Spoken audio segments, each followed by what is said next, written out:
And sisters, we've all turned up the radio to hear Brother Jimmy Lakey, from coast to coast and shore to shore. Now raise your voice, oh let us all, Jimmy Lakey, get out of bed, Jimmy Lakey, raise your voice, Jimmy Lakey, Lakey, hey, can't live without it with Jimmy Lakey, Jimmy Lakey. Well, howdy, that's me, isn't it? Jimmy Lakey. It's so nice that the choir would gather together with such vibrancy and sing my name. It's very nice of them, and thank you to the Brother Leroy and the Jimmy Lakey Mass Choir. Been singing with me and for me for years, and I appreciate Brother Leroy and the Jimmy Lakey Mass Choir here on the program. Good to have everybody. Happy Monday, the 20th day of October, year of our Lord, 2025. Several topics we'll dive into. A lot of great guests this morning as well. No King's Day. Anybody participate? We'll go through the headlines in just a minute. Anybody stumble across any of the geezers out of the old No King's Day? We'll talk about that. John Bolton was indicted recently by the grand jury. I got a couple of questions about that. And also, remember Congressman Santos? He was freed. His sentence commuted. We'll dive into that. A lot of headlines so we want to go through. We'll dive into the headlines in just a moment. But I do have a question about the, before we get to the No King's Day, is a question of the day. You ready for this? I was up this morning, as all of us are up this morning, but I was up early this morning. I had the news on, and I flipped to a couple of different channels to see what was kind of happening. Did I miss anything over the weekend that I wasn't aware of that I missed? Because I do watch the news, but just making sure I had it all covered. And everybody was talking in some way, they drive-bys or quick, long stories about the New York City mayoral race. All right, New York City. Now, if you're in New York City, you're in New York State, maybe you're paying really close attention to it. But I'm watching just like normal television that flyover country and all of America is watching, and they're all going off on how bad it's going to be if Mamdani gets elected as the communist mayor of New York. They keep asking President Trump, what do you think of that? I know that's President Trump's hometown, and so he has some vested interest in that. But most of us, am I wrong that I just don't give a darn? New York City has been run by idiots for the longest time. Cuomo was an idiot. The governor there's an idiot. They've had people that, even though they weren't registered as socialists, they've had people that practice socialism there for a long time. So I ask this country this question on behalf of the rest of the country. Outside of the New York-centric media, are any of you out there obsessing about who's going to win the mayor's race of New York City? I don't, is it that relevant of a story? And it may be, and you can tell me I'm wrong, if this may be the symbol of the downfall of America. But is Mamdani running New York City going to be any worse than Chuck Schumer running New York City? I mean that honestly. Is it getting too much coverage, or is it something that you are really concerned about? I have a theory that a lot of times the things that happen in New York City and or that eastern seaboard oftentimes get more coverage than they should, because that's where the reporters and the reporterettes live. Now, they could say this is America's largest city and everybody's going to leave it. Everybody's been leaving that dang city for the longest time. It used to be the financial capital of the world, but these corporations will pull out. They've already been pulling out. They've already relocated to Texas and opened auxiliary offices in Florida. So I'm just asking you a question. Do you really care that much about the New York City mayor's race? That is our question of the day. Is this a story that, yes, it's important. I don't want a socialist, a communist to be elected in this country, but is it any different than what we've already have with the modern day Democrat Party? I mean, there's not a policy out there by and large, as far as big picture, that the Democrat Party doesn't agree with. They may not say they want grocery stores owned by the government, but they want everybody to be on the government dole so that the government buys your groceries. And so there's not a bunch of daylight between modern day communism and socialism and the modern Democrat Party. That's my theory. And so I don't really care. I'm really kind of tired. At one of the shows I was watching, and sometimes I flip by it and it's a little bit too cheesy for me, but the Fox and Friends show. Watching it, and they were talking about how awful it's going to be if the city they have to live in has Mamdani as the mayor. Well, that doesn't affect me, honestly. Does anybody else feel this way? This is our question of the day. Tell me I'm wrong. Tell me this is the bellwether situation in American elections, and that we all should fear and have trepidation about Mamdani becoming the mayor of New York City. But I just don't see it as I don't want him to win. If I was there, I'd vote against him, all that stuff. But I don't think it really matters to most of us in flyover country who the mayor of New York City is any more than it matters to us who the mayor of San Francisco is or the mayor of Houston is. I just don't think it matters. It does tell you a little bit about the electorate there. It does tell you, look at the demographics of who's voting for Mamdani. It's the young, uneducated people that have been to the universities and gotten themselves educated, but actually they got themselves indoctrinated. That's the voting block of Mamdani.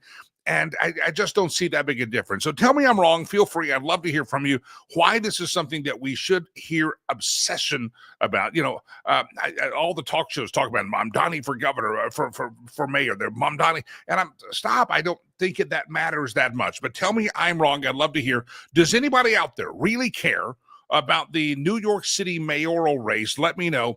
And all the forums that you're in out there, jump in and you can type a message on Facebook, YouTube, Rumble, and it will show up here in our studio and ultimately, hopefully appear right there on the screen. That is your question of the day. What is your thought on the New York City mayor's race? Is it a big deal? Is it not a big deal? Is it an amazing deal? Is it something we should be paying attention to? Maybe I'm wrong. Maybe I should be scheduling a lot of guests to talk about the New York City mayor's race. I just don't think it's relevant for the rest of us. It's not a bellwether for the rest of the nation. New York City has been a declining city for the longest time under Democrat rule, as most major cities that are under Democrat rule are declining cities. And so we have the final result there, the final nail in the coffin, if you will, for old New York City. Tell me I'm wrong. Jump in all the chat rooms out there. Does anybody we got listeners and viewers in Arkansas, Missouri, Texas, and Laramie. I see on the board there, everybody's checking in from whatever state you're in. Why don't you do this? Tell us what state you're in and tell us if it actually matters to you who the mayor of New York City is. I'd love to hear from you, because I wonder if all of us are like the rest of us, or you're like me, that it just doesn't matter. But it's the New York City-centric media carrying. I get it. These guys, journalists, all live there, and they don't want this guy to be the mayor. But does it affect you in Topeka? I don't think it does. I don't think you care in Topeka. And I understand Donald Trump gets asked about it. He's a president. And that is his hometown. He developed a lot of property there, so he has a vested interest. But most of us have no vested interest in New York City. It has become a cesspool of danger, gradually declining from the days of Rudy Giuliani. And it's just a place that's gone to hell in a handbasket, like most Democrat-run cities. And so fine, they have the ultimate metamorphosis of the Democrat Party into socialism and communism, and Mamdani becomes the mayor. All right, great. Who cares? I don't care. I really don't care. All right, you tell me if I'm wrong, and let me know if you care. And I'd love to hear from you. Where are you from? Where are you watching at? And do you really pay that close attention to all these stories about Mamdani, the New York City mayor? All right, lots of stories I do want to get to. Delilah, turn off your phone. Is that your phone? I heard a phone ringing. All right. Delilah. She's Monday morning, and she also always forgets the rules. This is a studio, Delilah. Thank you very much. All right, let's dive into some news and some headlines here. We got some great guests coming up on the program. Michael Pack is going to be on. He's the director of a movie called The Last 600 Meters. We'll talk about that here in just a moment. And also, I'm not exactly sure who we're going to have. There's a couple of guests for the same topic, and they're people that are a part of the Chinese Americans for the Constitution. And I've been given two names, and I'm not sure how both of them or one of them, but one is going to be Yukong Mak Xiao, or we're going to have Frank Zhu, and I'm not sure which one. So everybody stand by. We should have some great guests talking about the repeat and the mistake that we're making in America that China made when they had their Cultural Revolution years and decades ago. We'll talk about that coming up later on the program. All right, let's go through some headlines. What do you say? You ready? Headline number one. Last week, John Bolton indicted for abuse of secret documents and classified information, classified documents. Okay, we knew this was coming. The grand jury finally stepped up and indicted John Bolton, former national security advisor, ambassador under the first Trump administration, of course, big-time player. As a war hawk, John Bolton never found a bomb he wouldn't want to drop, never found a war he wouldn't want to engage in. He, by definition, is a hawk guy. But he's now been indicted by a grand jury, not a grand jury of Republicans, not a grand jury that are carrying out lawfare for Donald J. Trump, but a grand jury in the very liberal and Democrat-infested district of Virginia, I believe the eastern area there. So a jury of his peers, big government people, all indicted him. I do have a question. Where's the mugshot? He turned himself in, and I think whatever they call that, an arraignment or whatever, but there's no mugshot. Remember Donald Trump? They had to get it mugshot. That was a big deal. And remember the montage of all the people that they arrested around Donald Trump for election conspiracy, whatever it was, down in Florida and Georgia. And there was this montage of all these people, Mark Meadows and his lawyers and Giuliani. Everybody had to have a mugshot, and they used him for political humiliation. Why? Because they were weaponizing the legal process against Donald Trump and trying to humiliate and shame him. So I have a question. If Donald Trump is really using lawfare and trying to embarrass and humiliate John Bolton, has anybody seen a mugshot of John Bolton? I don't wish for one. I'm just curious why it is that the media all opined, and there was a big dog and pony show that you got to get mugshotted because if you run away and leave the country, we want to be able to tell Interpol what you look like, Donald Trump, because no one would know who you are. They made all of the Donald Trump people that they tried to indict and bring down get mugshots. Why does John Bolton not have a mugshot? I mean that very sincerely. Why is there no mugshot? James Comey, the same thing. If James Comey says he's being attacked by the Trump administration, also indicted by a grand jury, why is it that when grand juries meet on Donald Trump or Donald Trump affiliates during the world of lawfare, there always had to be a mugshot that displayed to humiliate? And they say Donald Trump is just getting retribution on his political enemies. Anybody know where the mugshots are at for James Comey? Bolton, does anybody have any? Letitia James is getting looked into. Talking about New York City earlier, and we'll talk more about her. But mugshots, where are the mugshots? I don't think she's actually been indicted yet. I think they brought charges. All these people that are crying, "Oh my God, Donald Trump! This is the retribution. He's attacking political enemies. He's weaponizing the justice system to humiliate us and bankrupt us." Then where are the mugshots? Maybe I'm missing something, and I don't know what protocols go into getting mugshots, but I just know that there were dozens of people indicted for their affiliation with Donald Trump that had to have their mugshot taken, and Donald Trump had to go in for a mugshot and fingerprinting, that famous mugshot photo. And I'm just asking you, anybody seen the John Bolton or James Comey mugshot? That in and of itself, that you haven't seen that, and if they did take a mugshot, it evidently hasn't been widely dispersed or sent out to the world to embarrass them. That ought to show you that the Justice Department is not playing games. This is not a publicity stunt. They have some charges. They're going to bring the charges, and it's not just about weaponization or about humiliation. So if anybody can answer the question, has anybody seen the mugshot of James Comey or James or John Bolton? I would love to hear it, because I just started thinking of that. These guys have been, quote, indicted. They have, quote, turned themselves in, heard the charges against them, and yet for some reason there's no mugshot. Somebody help me with that one. Maybe you're a lawyer, maybe you're law enforcement. I would love to hear from you what happened and why are there no mugshots, because the mugshots were quite a big deal when it came to Donald John Trump and the lawfare that was waged against him. I just wondered where the mugshots are at, because they always mugshotted all the people in Donald Trump's world, even Donald Trump himself. Anybody remember the old name of George Santos? Another headline: he pleaded guilty last year to federal charges of wire fraud, aggravated identity theft, and was ordered to pay restitution. Donald Trump, over the weekend, Friday afternoon to be exact, said, you know what, that's kind of a harsh sentence. There's a lot of people done some naughty things, and he was ordered to serve more than 7 years in prison, pay nearly $374,000 in restitution, plus around $205,000 in forfeiture. Santos had only served 84 days before the pardon came. Santos declared that he would pay restitution only if legally required. He said, if it's required by the law, if not, then no, I'm not going to pay it. He went on CNN State of the Union on Sunday in an interview following his release. Donald Trump commuted his sentence and said, yeah, that's a little bit too harsh of a sentence there.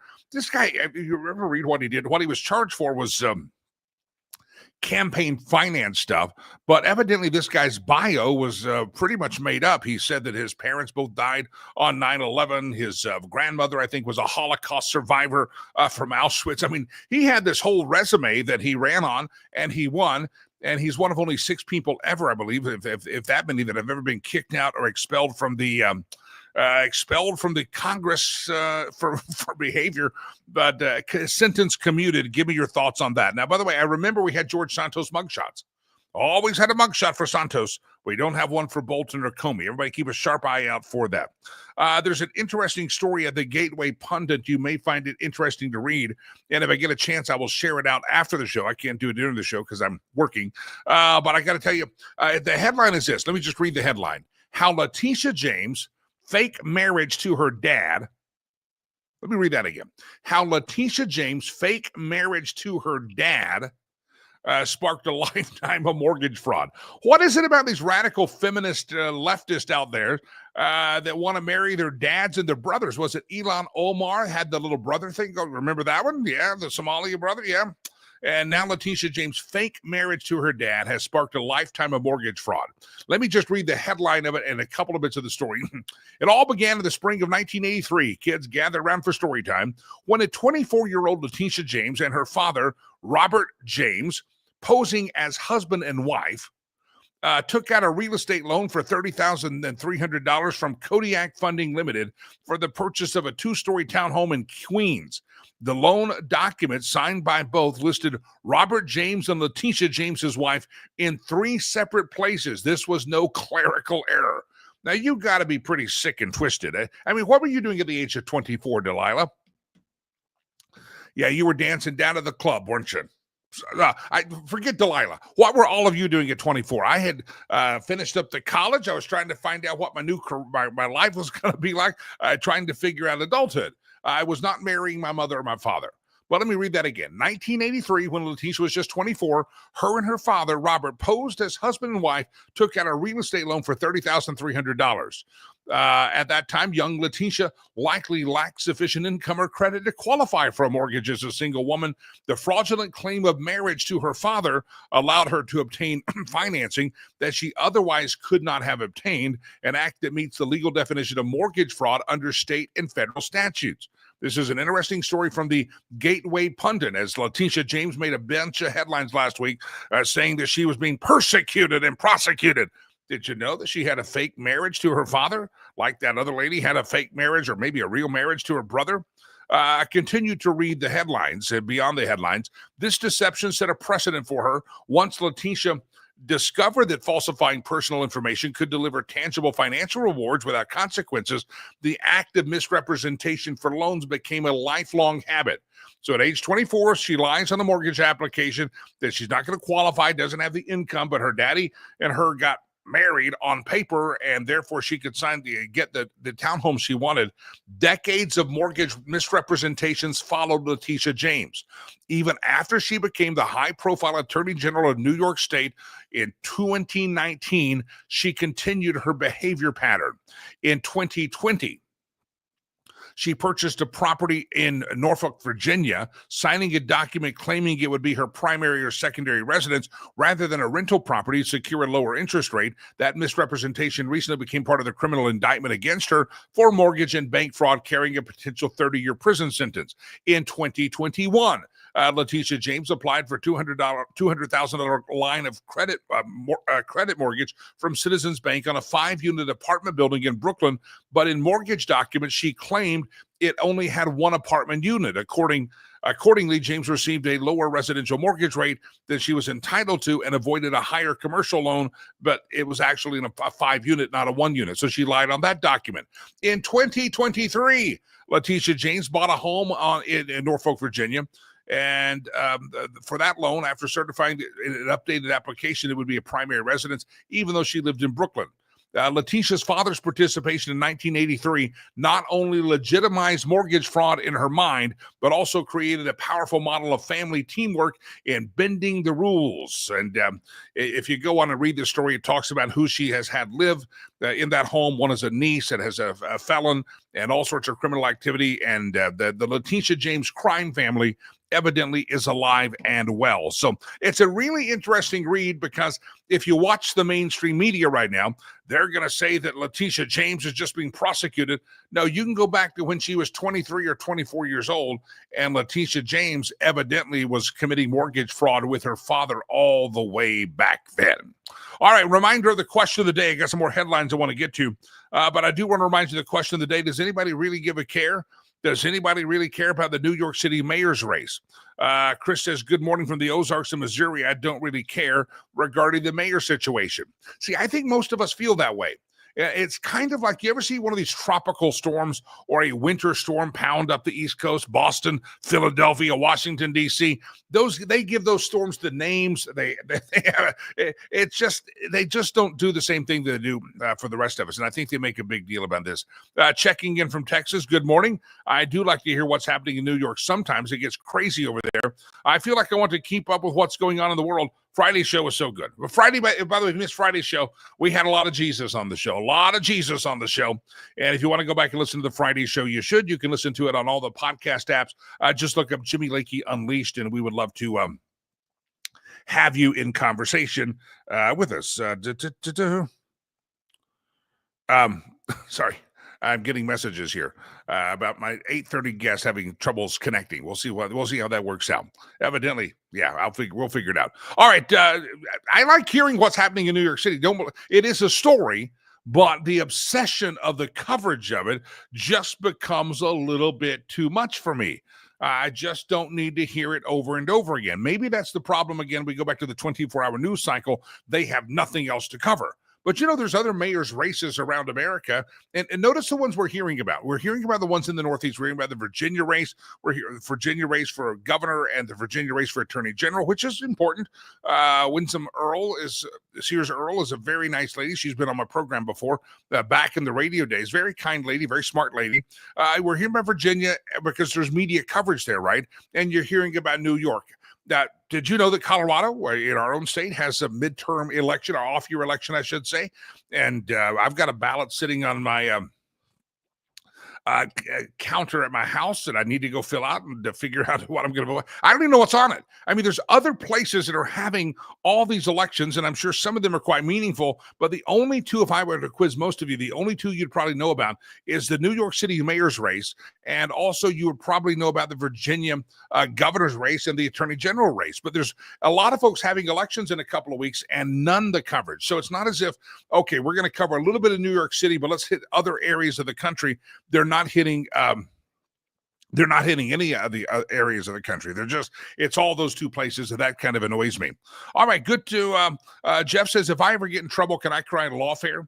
Yeah, Jeff, if you committed mortgage fraud since you were 24 years of age, and you finally get indicted for mortgage fraud, which is a bad crime, if you finally get indicted for it, you just scream lawfare. It's lawfare. That's all you got to do.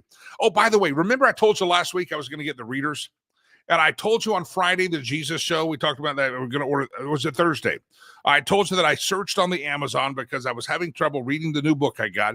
And it's just a big print, small print. And I had trouble.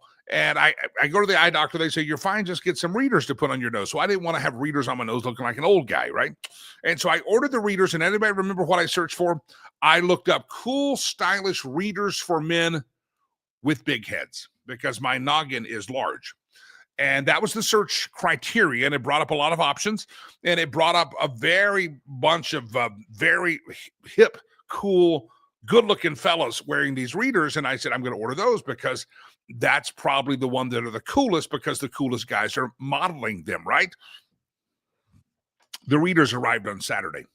And I sent producer Chad a photo of the cool, stylish readers. And I'm gonna get your take. I'm gonna see how many of you will comment the exact same way. I told you I did the clear frames rather than the Drew Carey black frames.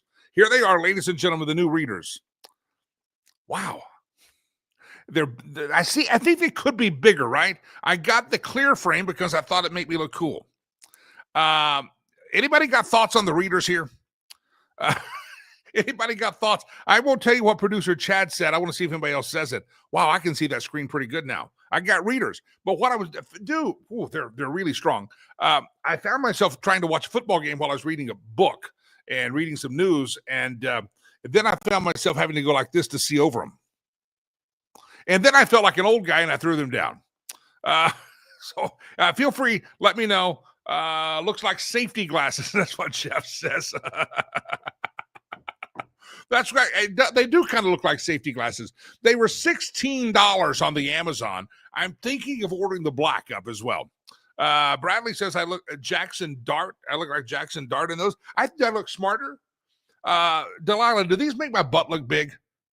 Your butt looks big because it magnified it. It really just blew that butt right up. Oh, that's your face. Never mind. Anyway, I just want to wear them. I don't think I could do the whole show. I think I'll get dizzy. They're very, very strong. My eyeballs are, woo. All right, there's the readers. I told you I would show the readers, and for that, I have to say you're welcome. The readers are alive and well, and I got your thoughts. Jim says about the question of the day, the New York City's mayor's race is of interest because of the social ripples it causes across the country, hearing a lot about it because of national talking heads they live and work in New York City. Yes, there can be ripple effects. I think that the Donald Trump reelection this past year, just less than a year ago, was a ripple effect of these crazy communists trying to shove their doctrines down our mouth. And there can be ripple effects, but there also can be, for every action, there's an equal and opposite reaction. But Jim, I think the second part of that is right. You hear a lot about it because the talking heads all live and work there. And of course, they think their universe lives in that bubble. I mean, if you really want to look at Hakeem Jeffries and Chuck Schumer, they live about 10 minutes from each other. That's the leader of the House and the leader of the Senate for the Democrats. They all live in that bubble. And so they don't ever hear about real Americans. They only hear about what happens in that little bubble in New York City. So anyway, your thoughts on it? I just think it's covered way too much. And I'd love to not hear about Mom Donnie for a while. All right, should we go back to the headlines out here? Let's go back to more headlines. Let me know, though. Maybe it looks like a lot of you are not as passionate about the topic that I am. I think I'm tired of hearing the story at all. Scott says those glasses look like the glasses from George Costanza got from Gloria Vanderbilt collection. We got a Seinfeld reference on the show. We got a first one. Your glasses are better than the birth control glasses the military issues. Birth control glasses, is that what they're called? Listen, I don't think these are birth control, baby. This is a chick magnet. I mean, I hate to put them on too often here on the show, my little readers, because some of you will stumble in your walk with the Lord, I think. I mean, I'm thinking I'm going to send this to the company I bought them from on the Amazon for $16.99. free shipping because I'm an Amazon Prime member. Thank you. I think I'm going to send them a photo of this and ask if they would like me to also be a model for selling these great glasses. I think cool, stylish men's readers glasses for men with big heads. I think I could be. I think this is could be a new career path for me. Yeah. Oh, that's kind of fun right there, Delilah. You should do that. Whoa, I'm getting dizzy. If I throw up on the program, it's because I got seasick. Obnoxious Scott on the Rumble chimes in. He says, I find it interesting that New Yorkers could vote for an Islamicist after what happened on 9/11. By the way, did you hear that did you hear? I just saw a nasty post. Hold on. Put these back on, Delilah. Here we go. Did you say, Craig says on the YouTube, I look like Eric Swalwell. Oh, now remember I said I was going to throw up? I could be throwing up right now. Craig, that's not nice. That's not nice of you to say I look like Eric Swalwell. And I don't know anybody named Fang Fang. Okay. Never I don't know anybody named Fang Fang. Never done anything with a Chinese spy. Okay? Knock it off, Craig. Back to the YouTube you go. All right, I lost my place there. All right, good to have all of you here on the show. I'm happy to have you here. I want to remind you about Sherry Cree, homeswithsherry.com, homeswithsherry.com. She was on the program on Friday, and she's going to be off for a couple of weeks. She's taking some time to visit her aging mother in Japan, where she is her native land. You might have heard us talk on Friday about that, and she's heading out of town for a couple of weeks. But I have to tell you, homeswithsherry.com, she's still working on the road. Okay, she's still working, and as a matter of fact, I've known her for a long time, but I think she's always working. She may be in a different time zone for a couple of weeks, but this is a very important time in real estate, because you're heading into that thing where it doesn't ever shut down. Real estate never closes, but it just kind of changes season to season. The seasonality of the fall is going to wrap up soon here, especially in the state of Colorado. We're going to start getting that cold weather. We're going to start getting those early, going to get dark about 4:30, 5 o'clock, and it's going to be pitch black. And so the life it changes for a while. But what all that does is build up angst and anticipation for the spring of the year. By the time everybody's done with the holidays and the Super Bowl, everybody's like, the house. I want to go see a house. I want to move. There's seasonality, and you've got to think ahead and prepare for the seasonality of when it is you're going to move. The strategy for moving in the summer, or listing your home in the summer, or buying a home in the summer or the fall is probably a different strategy than you're going to have in February or March, because everything's different. You've got to look at all the angles, and Sherry will help you do that. Homeswithsherry.com, homeswithsherry.com. Reach out to her and tell her you heard about on the program. Have a strategy session. There's no obligation to call her, and she'll have a cup of coffee, a conversation, whatever the case may be. If you're in Boulder, if you're in Broomfield, if you're in the Littleton, if you're in Lakewood, if you're in Arvada, hey, Fort Collins, how are you doing up there, Fort Collins? You need a good realtor? Feel free to reach out to Sherry, have that strategy session. That way, whatever the seasonality of when you're selling the home can go into play with that strategy session. And again, it does matter whether you're going to put that home on the market in February or March, or whether you're going to put it on in July. There's just different approaches, and you need to know the supply and demand side. The demand actually really kicks off. People think April, May, June are the big selling months. Actually, it starts earlier than that. People, after Super Bowl, man, people are ready to go, and they're ready to get moving, buying, and selling. So homeswithsherry.com. If you got a real estate question, don't forget she takes special care and special mind to people that are seniors and or caregiving families. She told an example on Friday of a family that had a aging relative that they had to clear the house out, and all the responsibility that she took to make sure that it was done properly, and to get top dollar for the home, and at least to get it listable after a long time of disrepair. So if you've got a situation like that, she can walk you through and even take some leadership on that for you.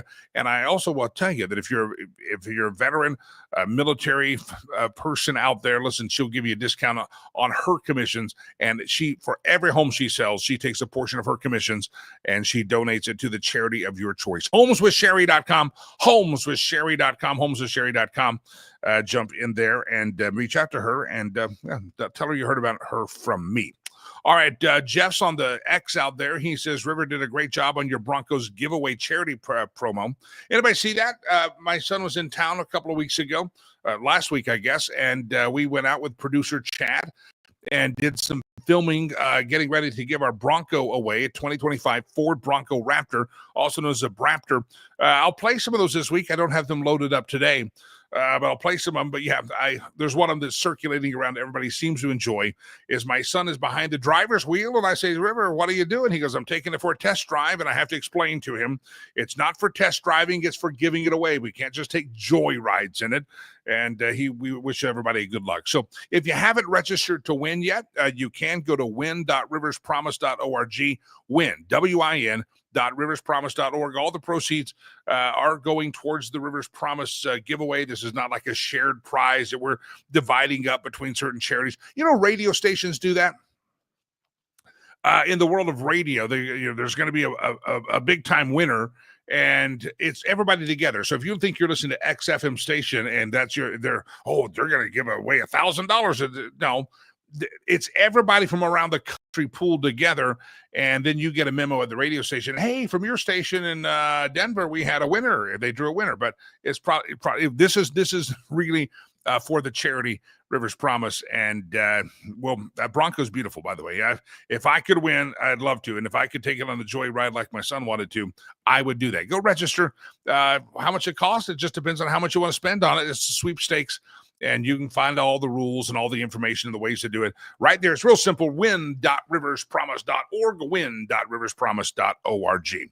All right, I got a text message here a second ago from the person booking my guest for today that he was having trouble. And then I got a never mind. And evidently he's still having trouble because Michael Pack has not arrived yet. So we'll continue to march forward in our conversation. We'll continue to march forward. All right, let's by the way, the No King shutdown. Give me your observations on that. Did you see anybody out protesting for the No Kings? I didn't.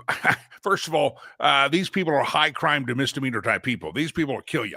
They have no value for life. They've proven that. And so I was not going to go out there with these marching. And a lot of them are rent-a-rioters anyway. There's advertising out there. They're getting pay. You saw some of the man on the streets interviews circulating that people didn't know why they were protesting or what they were doing. They just didn't know. But let me ask you, did you see anything? And did you think it accomplished anything?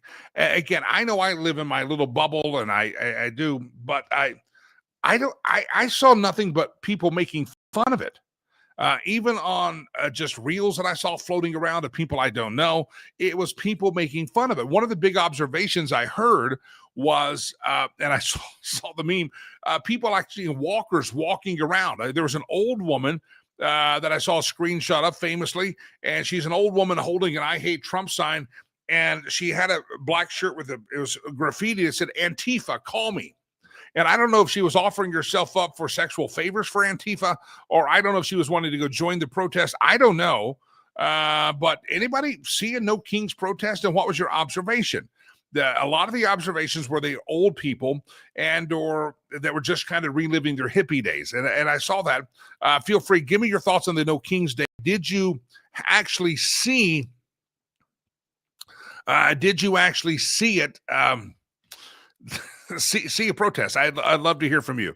Brad says that the 104th walkover bridge, No Kings demonstration. I heard that there were some on street corners. Oh, by the way, did you hear what MSNBC did? MSNBC was showing aerial footage of the No Kings Day, talking about how big the crowd was. It was a massive crowd. Horrible, amazing. They've taken over all of Boston. Now, they were using fake photos. They were using aerial footage from a 2017 protest or demonstration or something that happened in Boston. So they weren't even giving you actual news coverage on MSNBC. They were giving you fake video. But I'm telling you, I just watched the people make fun of it and circulate online, and I just have to think that it doesn't help. If anybody would like to tell me differently, do you think this helps anybody? Does this accomplish anything?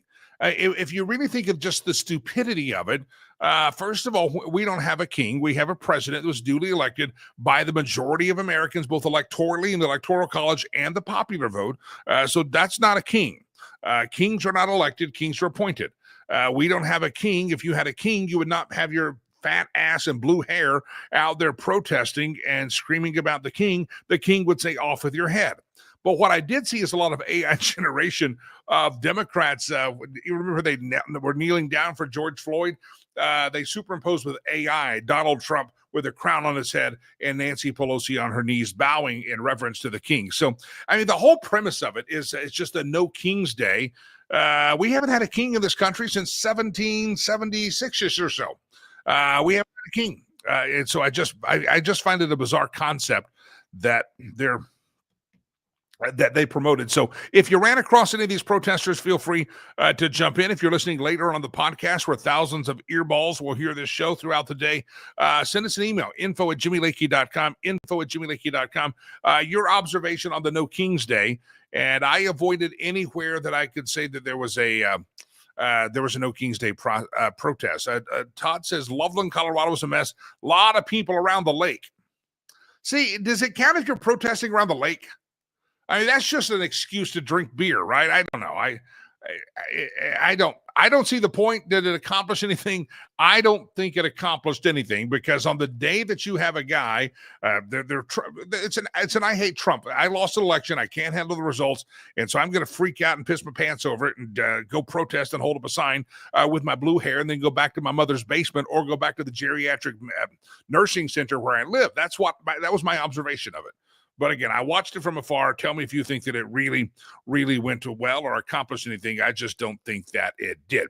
All right, good to have you here. Our guest has finally made it through. I guess there's a little difficulty there.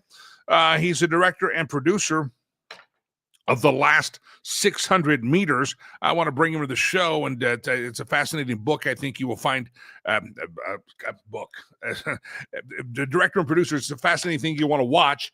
And you got to see it. And I will bring Michael Pack into the program as my computer is wigging out on me right now. Let me bring him up. I got to hit the right button. Hold on just a second. I'm going to get it. It'll be fine. Michael, how are you? Okay, I'm on the right screen. I couldn't find my screen, Michael. Well, I see Michael here. Michael, are you there? I'm there. Can you hear me? I hear you loud and clear. Thank you, Michael. Great. Very good. You got your voice. That's all that matters. Michael, there's your face. We see your face now. Good. Let's talk about, you're the director and producer of The Last 600 Meters. I'm getting my right place on my screen. Talk to me, The Last 600 Meters. The theme is quite interesting.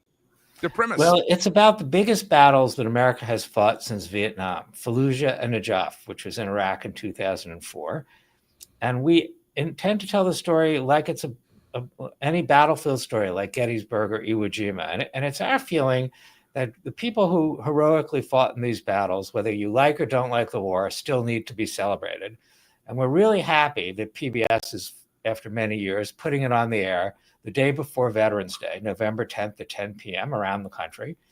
And I think it's time to give these veterans of these wars their due.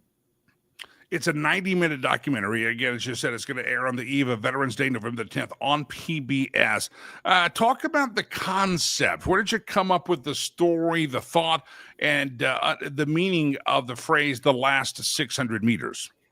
Well, we were originally going to do a film about how high-tech the wars in Iraq were, but then we discovered that a lot of the work was really on the ground, at the tip of the spear, often even in hand-to-hand combat. And we wanted to tell the story of these people at the tip of the spear. And one of the snipers in the film says, foreign policy, I don't do it, I don't deliver it, I deliver the last 600 meters of it, meaning what he could see through his sniper scope. And we wanted to focus on that, the last 600 meters of battle, what the people in combat, in extremis, what are they facing, from corporals and sergeants up to the commanders on the field, one-star generals and colonels. Let me ask you, I was sitting here thinking of all the books on history and movies on history I've seen. World War II got a lot of coverage. My grandfather was a W2 guy, used to watch movies, read books with him, just talking about reminiscing and the thoughts of World War II. World War I, not as much, but there's a few movies and documentaries. Vietnam, of course, Korea, you had some things, but these most recent wars that lasted 20 years, Afghanistan, Iraq, there hasn't been. Is the wound just too new for us? There just haven't been a lot of media, books, sitcoms, movies, etc., that have come out about that time. Is it just too soon? It is not too soon. I mean, it's been like 20 years or 21 years since these battles, and the Vietnam films came out about 10 years after the end of Vietnam, the end of the Vietnam War. It is, and the World War II films came out during and after World War II. I do not think it's too soon. I think it has to do with America's conflicted feelings about these wars. But in fact, our film's journey is typical of that. We conducted these interviews in 2006, and we finished a version of this film in 2008. It was principally funded by the Corporation for Public Broadcasting, but they initially said that the film was too pro-war, which it's not, and maybe too pro-soldier and Marine. But we pushed every year for them to put it on, and finally now, 17 years later, they are putting it on. So I actually think, Jimmy, that the time has come for people to look back. Maybe it did take this long. I'm not sure why. And these, the people who fought these battles, the young men and women, they need to have their deeds told. What stories come out about the Iraq War tend to focus on things like PTSD. But really, these young men and women are heroic, and you can see it in our film. When we tell the story, for instance, of Hell House, a house full of insurgents that they had to take over in the Second Battle of Fallujah, and the heroism of people who go in and rescue the Marines that were trapped in crossfire is an inspiring story, and the film is full of that. We do not soft pedal the horrors of war, or in fact the conflicting messages that they were getting from politicians, back in Washington. But still, it doesn't detract from the heroism of the young men and women that were out there. I think you just hit a point that I was kind of thinking in my head about. What have we heard about Iraq and Afghanistan? And you just mentioned the PTSD.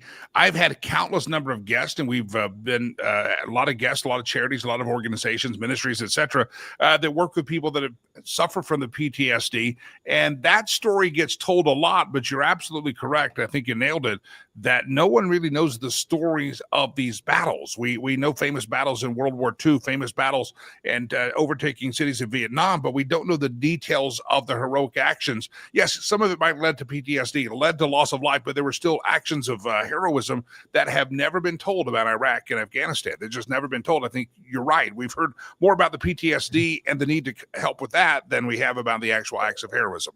That is absolutely true. And look, there's every war, there's PTSD. It's a fact of war. They used to call it shell shock, I think, back in World War I and World War II. And it's horrible, and there's nothing wrong with telling those stories. But how would we understand World War I and World War II if there were only stories of shell-shocked veterans? I mean, how do you know? What is actually happening? So I think we need to tell these stories. I like to think the film is particularly relevant now that we are following, similar kinds of urban warfare, both in Gaza and in Ukraine. This kind of warfare is a permanent feature of modern life. I mean, we are right, I think, to be very focused on our greatest military threat, China, and that would be a different kind of threat. But in the meantime, we will be, and our allies will be, enmeshed in these kind of battles for the foreseeable future. We might as well understand them. And this film is a very good way to do that. Yeah. Michael Pack is my guest. He's the producer and director of The Last 600 Meters and the president of Manifold Productions, independent film and television production company. Michael, I wasn't aware until we scheduled this that you were also, your most recent film before this one was called Created Equal. It's Clarence Thomas in his own words, a 2-hour documentary. I remember going to that. I took my son. Hopefully he was going to be inspired in high school to see the life of Clarence Thomas. You were the one who did that one about Clarence Thomas. Absolutely. And your viewers can still see it. It's streaming on Amazon Prime, Created Equal, Clarence Thomas in his own words. And yes, in a way, even though he's in the news all the time, that's another story that needs to be told. You only hear in sort of legacy media attacks on Clarence Thomas. And we Oh, he froze up there. Might have an internet issue there.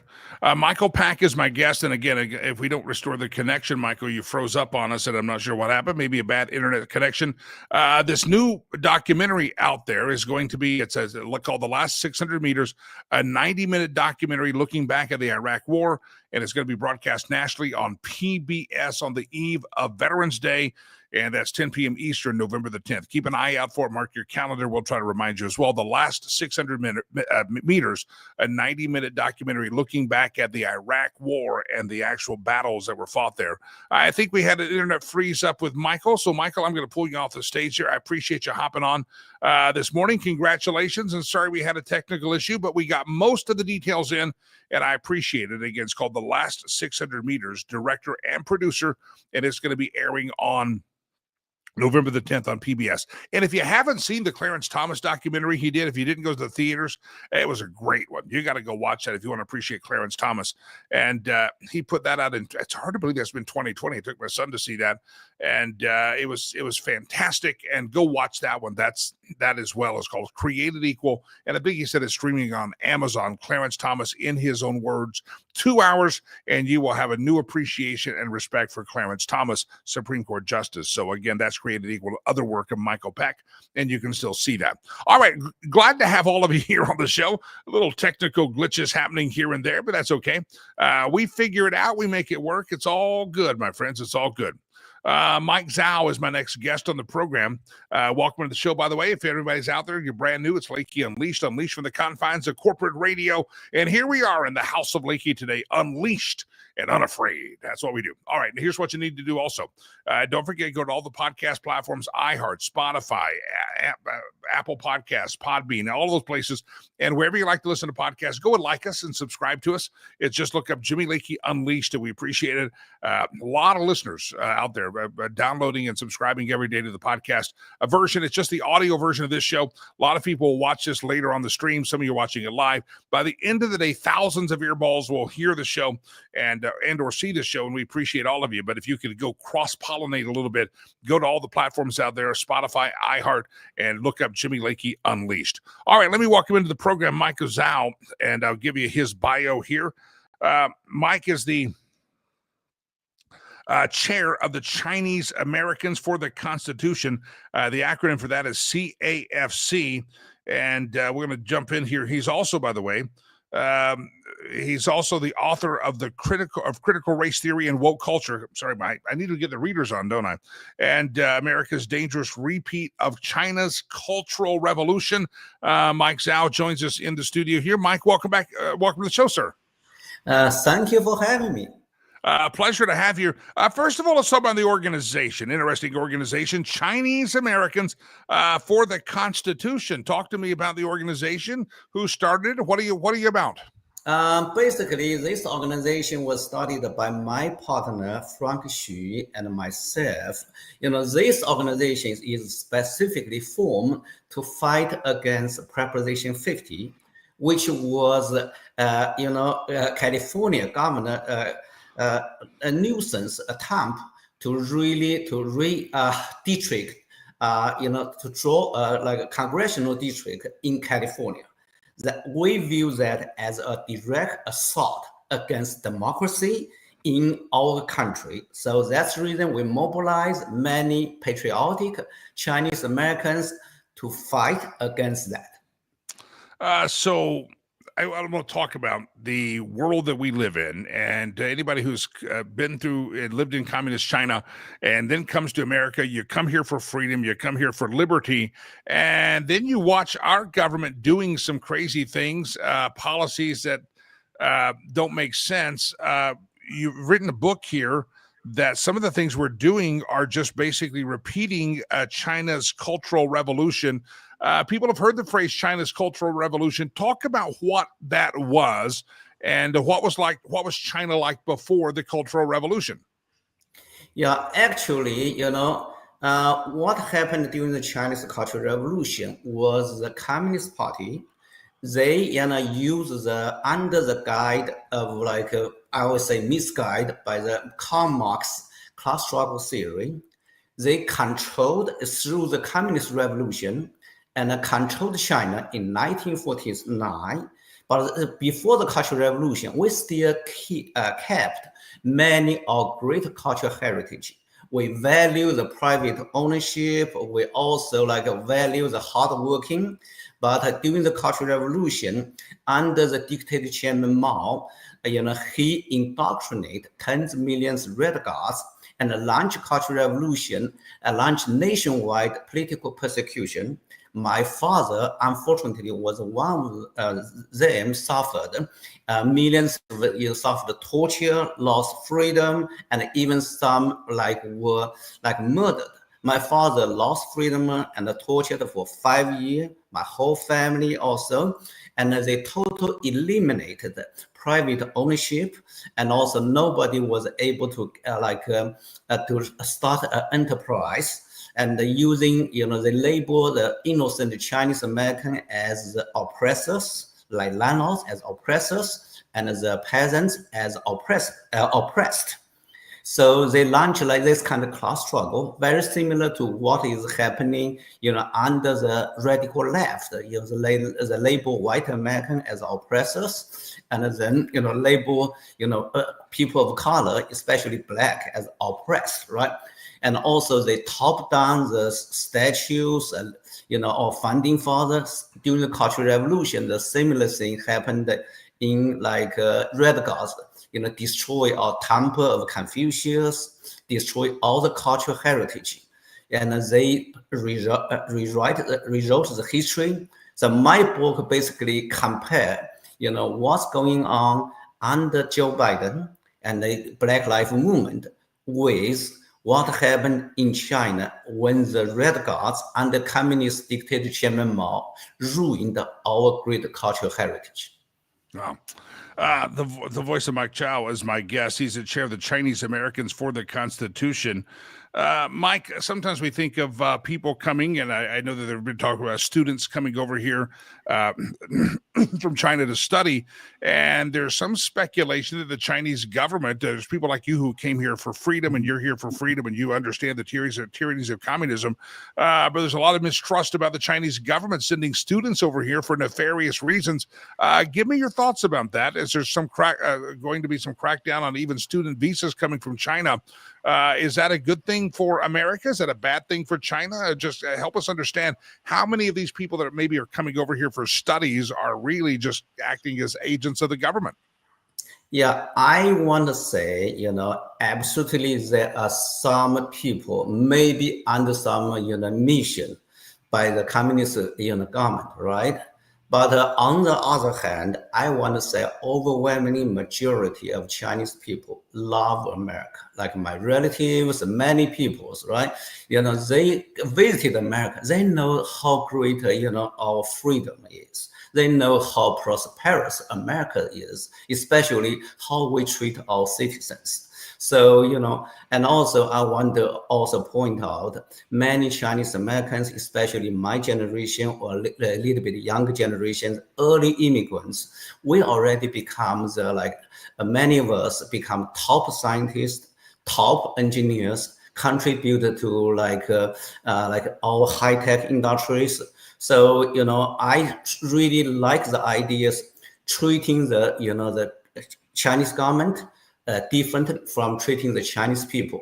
And also, many are really hardworking, pay the tax, to also contribute our high-tech industry. So that and definitely for some individuals who really, commit crime or steal, Americans' intellectual property, no matter which country they come from, we absolutely need to punish. But overwhelmingly, I think over majority of Chinese immigrants, Americans are really patriotic.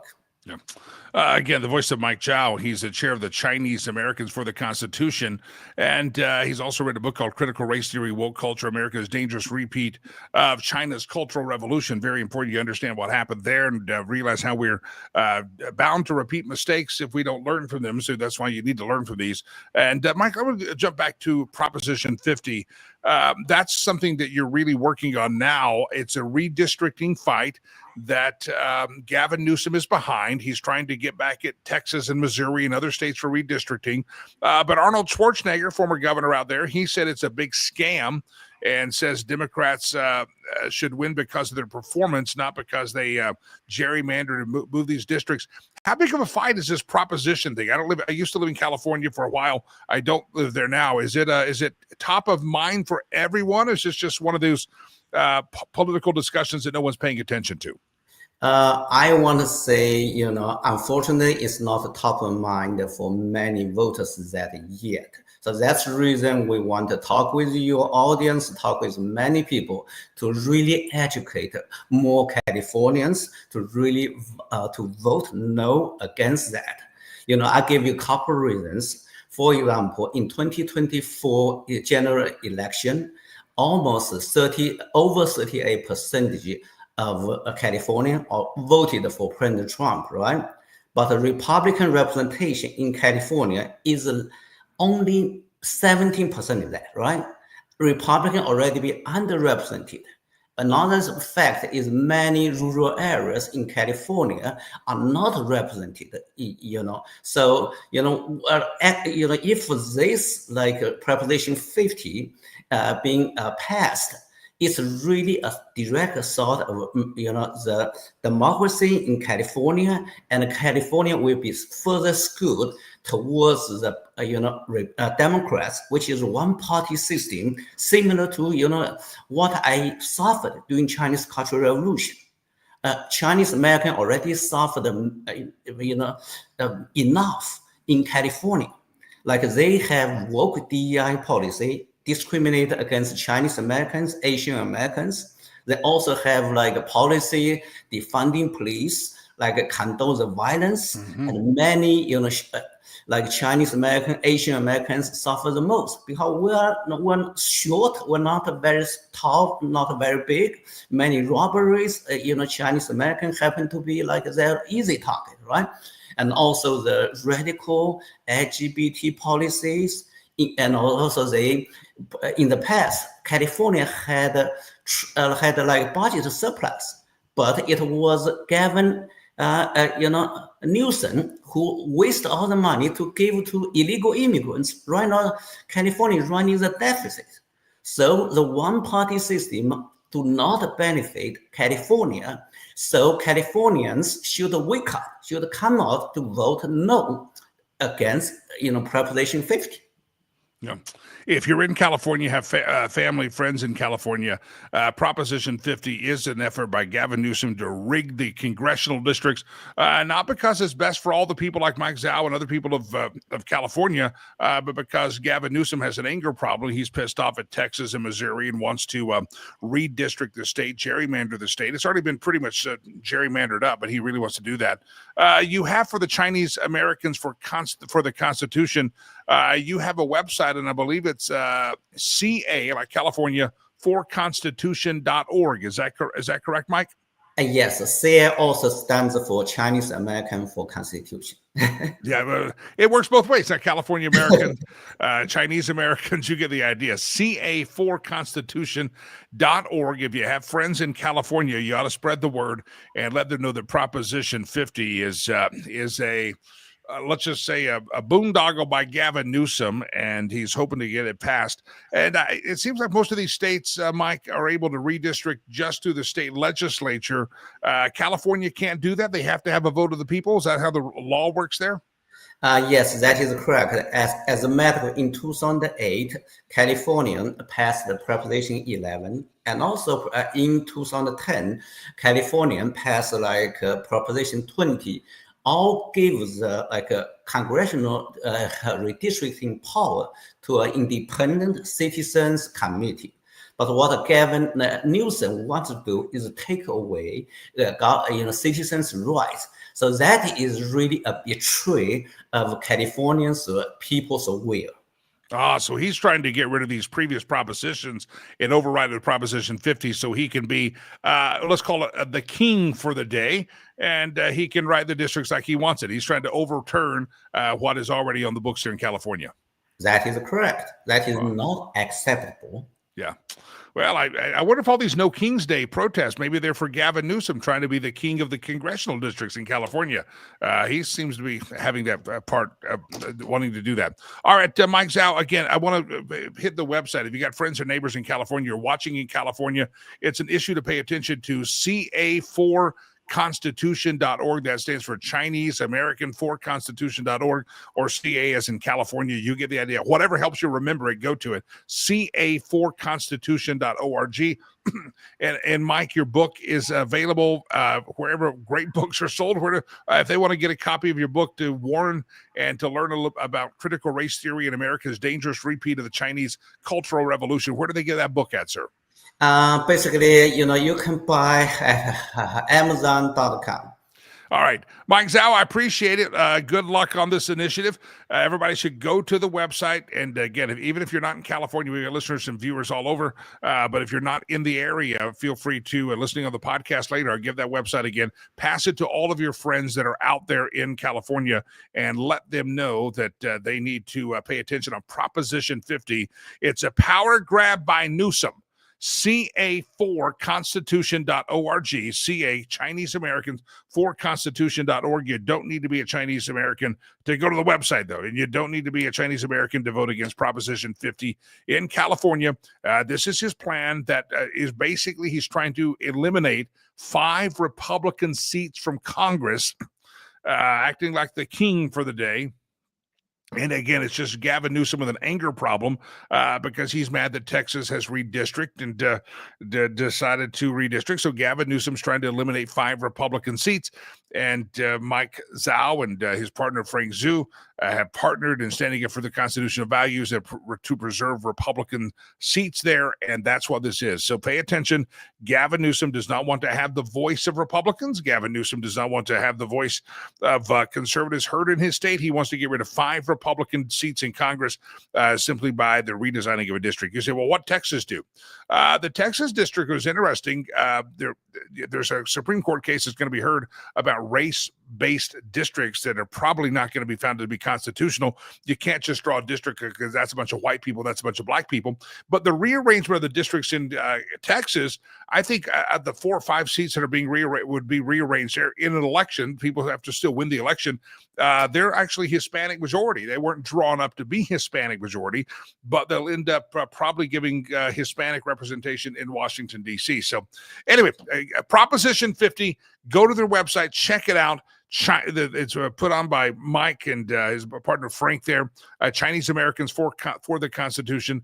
And the website is simply that, CA4constitution.org. All right, ladies and gentlemen, I just got a message from Michael Pack. He has internet failed. Wanted to pop back on. I said we'd reschedule him. We'll come back and talk about that great documentary that's going to air in just less than a month on PBS. And we'll talk a little bit more about the Clarence Thomas movie he did a couple of years ago. Maybe you haven't seen it, go see that. All right, it's time for the meme roulette section of the show, which basically means we go around the internet, shamelessly steal memes from all sorts of places. So feel free to laugh accordingly. Ready? Let's do it. Meme roulette. Stolen memes. Round and round the globe we go. Where we steal the memes from, no one knows. Ladies and gentlemen, there they are. It's not the Brady Bunch right there on the screen. How many can you name? It's the Treason Bunch. Oh, there's old James Comey, sanctimonious. There's, you see, you recognize a lot of them. Barack Obama. I need to put my readers on. I can see him better. Yeah, Brennan. Yeah, they're all up there. The Treason Bunch. Everybody sing the song, The Treason Bunch. Oh, the Brady Bunch. It'll work. Round around the globe we go. Where we steal the memes from, no one knows. This is a map showing every place that Trump will still be president after the No Kings March. Full map. Yep, there it is. There's not one thing changed after all these hippies and blue-haired fools marched in the streets over the weekend. I hope they shower. They usually smell when they protest. Yeah, Trump's still president. He sure is. Round around the globe we go. Where we steal the memes from, no one knows. Success. This is from the Babylon Bee. Look at this. After a weekend of no kings protest, American will now not have any kings. Amazing, isn't it? Wow, Delilah, they're powerful. We didn't have a king to start with, and we had a protest for no kings, and we still don't have a king. What do these people realize how stupid, absolutely stupid they are? Anybody see the big boy from Illinois, Pritzker, out there? He was chanting. is no more kings, no more. It's like, hey, lard ass, go to Weight Watchers and shut up. Yeah. Hey, listen, I'm working. I told producer Chad, I said, I've got to trim down here. I'm on a weight loss program. I can say it, but I wasn't out protesting. Well, at least he got exercise. That's good. At least he got some exercise. Yeah, now that I think of it, I should have gone protesting and get some exercise this weekend. Any good protest around this week? I'll go protest just so I can get some steps in. Round and around the globe we go. Where we steal the memes from, no one knows. Here we go. I got to blow the screen up for this one. I can't see it. Hang on. Let me get the readers on. Ready? There we go. We're built different. This is from the White House. The White House has such a great troll game. There's Donald Trump and J.D. Vance in a gold frame, and they're wearing their crowns. And they put out a photo of Hakeem Jeffries and Chuck Schumer, neighbors in New York City, in their sombreros, and said, "We're built different. Have a good night, everyone." It's even funnier when you can see it with the readers. I got the readers on. Are they cool and stylish, Delilah? Delilah hates them, by the way. She hates the readers. Would you like the black frames better? I'll try the black frames. I'll order $16.99. All right, here we go. Round and around the globe we go. Where we steal the memes from, no one knows. Republicans are the kind of people who will offer you to mow your lawn if you're unable to do so. Liberals are the kind of people who will report that overgrown lawn to the HOA. That's the difference. That's true. We're not the same. We are not the same. Yeah. The other ones that yelled at you in the grocery store for the fake booger cootie virus thing, and you're going the wrong way down the aisle. We'll put my foot the wrong way up here. Never mind. Round around the globe we go. Where we steal the memes from, no one knows. Ever notice that Democrats don't post anything pro-Democrat? It's always just anti-Trump. Yeah, the no kings thing, I tried to see some of the signs. We hate Trump. We have no dictators and stuff. They didn't talk about any policies they stand for. They just hate Trump. These people have truly developed a mental disease, a mental illness. And that is actually a statement of fact. Democrats never post or hold signs up that are pro-Democrat. We love Chuck Schumer. Nancy's our girl. No, they don't do that. They're always anti-Trump. I hate Trump. Down with the oligarchs.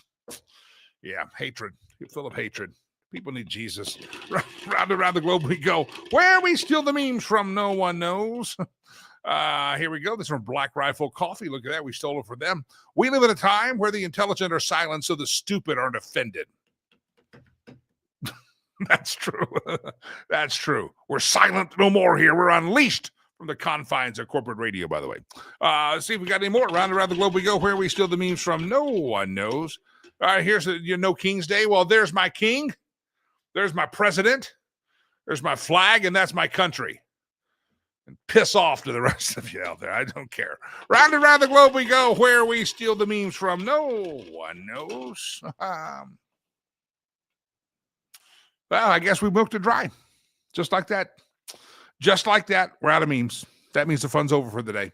Hey, but tomorrow morning I will be back here. Good Lord willing, the creeks don't rise, and it should be a good day.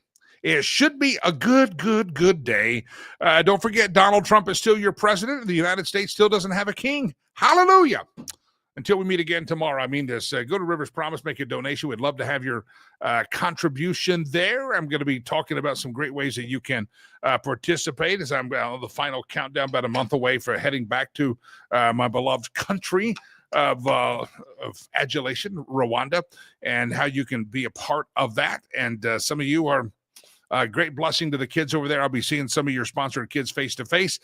Send me a note. Remind me. I'll try to get a photo with your kids, of your kids. But if you sponsor a kid, you want to sponsor a kid, go to riverspromise.org. You can see their sponsorship program, how that works. Remember, this little $10 feeds a kid for 30 days, 2 meals a day. $10 buys a uniform, $30 feeds them a meal. So you get the idea. Every little bit helps. It really does. We appreciate you. I appreciate you. Everybody go to the podcast now. Go there, podcast it up. Apple, Spotify, all of those. Until we meet again tomorrow morning, I am Jimmy Lakey from the bottom of my heart. May God bless you. May God bless America. Jimmy Lakey. Peace. I'm out of here.